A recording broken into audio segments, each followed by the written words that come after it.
ফারাক্কা পুলিশের বড়সড় সাফল্য, কন্টেনার থেকে উদ্ধার 168 কেজি গাঁজা, গ্রেপ্তার সাগরদিঘির যুবক। গতকাল বিকেলে জঙ্গিপুর ক্রাইম সেল ও ফারাক্কা থানা পুলিশের যৌথ উদ্যোগে গোপন সূত্রে খবর পেয়ে ফারাক্কা ব্যারেজ 12 নম্বর জাতীয় সড়ক সংলগ্ন নাকা পয়েন্ট থেকে একটি কন্টেনার আটক করে পুলিশ। সেই কন্টেনার তল্লাশি চালাতেই উদ্ধার হয় বিপুল পরিমাণে গাঁজা। বৃহস্পতিবার ফারাক্কা থানায় সাংবাদিক সম্মেলন করেন ফারাক্কার এসডিপিও শেখ শামসুদ্দিন। জানান, উত্তরবঙ্গের কোচবিহার থেকে মধ্যম গ্রামে নিয়ে যাওয়ার পরিকল্পনা ছিল বলে প্রাথমিকভাবে জানতে পেরেছে পুলিশ। কন্টেনার থেকে উদ্ধার হয়েছে 168 কেজি গাঁজা, যার বাজার মূল্য আনুমানিক 10 থেকে 15 লক্ষ টাকা। ধৃত ওই যুবকের নাম মিঠুন দলুই, বয়স 35, বাড়ি মুর্শিদাবাদের সাগরদিঘি এলাকায়। বৃহস্পতিবার 10 দিনের রিমান্ডে আলাদা পাঠায় ফারাক্কা থানার পুলিশ। এই পাচারের সঙ্গে আর কেউ জড়িত আছে কিনা তা নিয়ে তদন্ত করে দেখছে ফারাক্কা থানার পুলিশ। এই ধরনের নিত্য নতুন খবরের আপডেট পেতে দেখতে থাকুন জঙ্গিপুর নিউজ লাইভ। ফারাক্কা থানা এবং জঙ্গিপুর ক্রাইম সেলের কাছে ইনফরমেশন আছে, একটা সোর্স ইনফরমেশন। তার পরিপ্রেক্ষিতে আমরা ফারাক্কা ব্যারেজে আমাদের যে নাকা পয়েন্ট আছে, সেই নাকা পয়েন্টে একটা 6 চাকার কন্টেনার গাড়িকে আমরা ইন্টারসেপ্ট করি এবং গাড়ির যে ড্রাইভার ছিল মিঠুন দলুই, তার বাড়ি হচ্ছে সাগরদিঘি।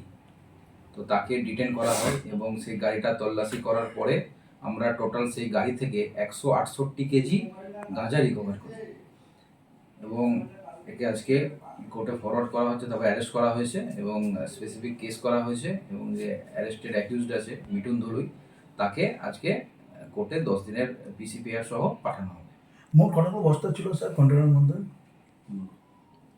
168 কেজি টোটাল আমরা পেয়েছি। ওটা বস্তার মধ্যে ছিল নাকি সব? হ্যাঁ, এটা কোচবিহার থেকে আসছিল এবং মধ্যম গ্রামে যাওয়ার কথা ছিল।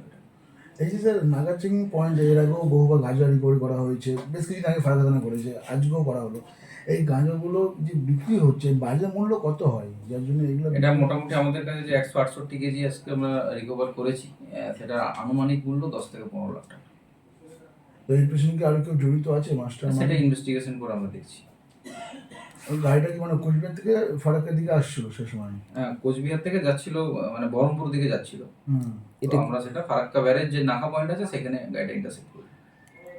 এই যে গাঁজাগুলো এখান থেকে নিয়ে আসছিল, এর যে নিয়ে আসছিল সে কি চালক না সে নিজেই গাঁজাগুলো বিক্রি করে? এখন এটা তো আমাদের একদম প্রাইমারি আমরা জাস্ট ইন্টারসেপ্ট করে ধরেছি। আমরা এটা পিসিতে নিয়ে আসি, তারপর বাকিটা আমরা ইনভেস্টিগেশন করে বুঝতে পারবো যে কে এর পেছনে আর কেউ ছিল, এ নিজে ছিল, সেটা আমরা তদন্ত করে দেখছি। যাকে ধরেছেন সেই গাড়ি চালিয়ে আসছিল? হ্যাঁ।